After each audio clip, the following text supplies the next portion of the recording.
So how do you know when to close a sale? This is such an important question because there's lots of conversation these days about the fact that we shouldn't close.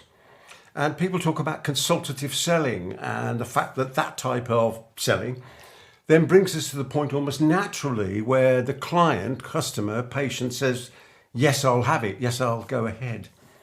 I don't believe that. Not for one moment do I believe that. Having been involved in sales, in persuasion, in, my view, we learn how to sell, we stop selling and allow people to buy. Despite all of that thought process, money's the silent applause for a job well done, I still believe it comes to the point in a conversation with a prospective potential client, customer or patient, that we actually have to come up with the right words to say.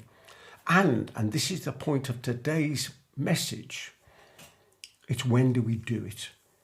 So part of the question is, knowing that we have to close that sale, we have to have some gentle words to say, shall we go ahead then? When do we actually do that? And the metaphor in my mind, the story, if you will, is this. I don't know if you've ever, over the years, learnt to water ski. I did years and years ago, and I finally got to the point where I could actually just about come out on one ski. It was a bit of a struggle, but I managed to do it. And I learned, obviously, that the way that you come out on two skis or one ski is you mustn't bend your arms. You've got to have your arms out straight all of the time and imagine that the rope is running through the back of your shoulders and onwards, and just let the boat pull you out. Don't try and pull yourself or off you go. And boy, does it hurt when you hit the water like that. And then, having got confident in getting out and following the boat, I then knew there was something else that I had to do. I had to learn how to cross the wake. And you know what I mean? Those great big V's that are coming out the back of the boat with the sort of the hump on it. And you're looking at it going, how on earth am I going to get it across there into the calm water at the side of the boat and then do that skiing up the side of the boat thing that you see people do? Wonderful experience. And I realised that it's something that humans are capable of doing, and crossing the wake is similar, very similar, to knowing when to close. How do you know when to cross the wake? I tell you how you know.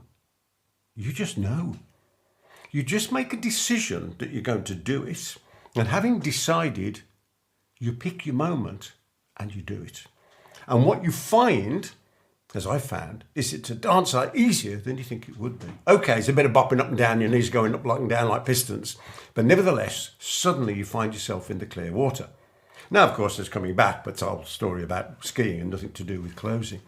So knowing when to close is trusting our sensory acuity to know this is the moment. This is the moment when what we have to do is to say to ourselves, yes, I'm going to ask this client if they'd like to go ahead because my sensory acuity tells me we're at the right point.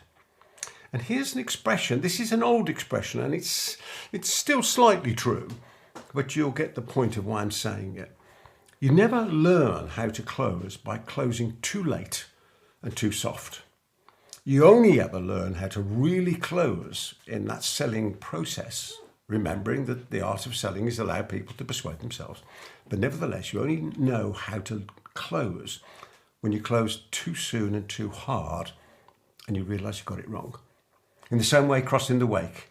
If you stick your skis into the water, you're going tumbling head over heels and you're smacking your face on what feels like concrete.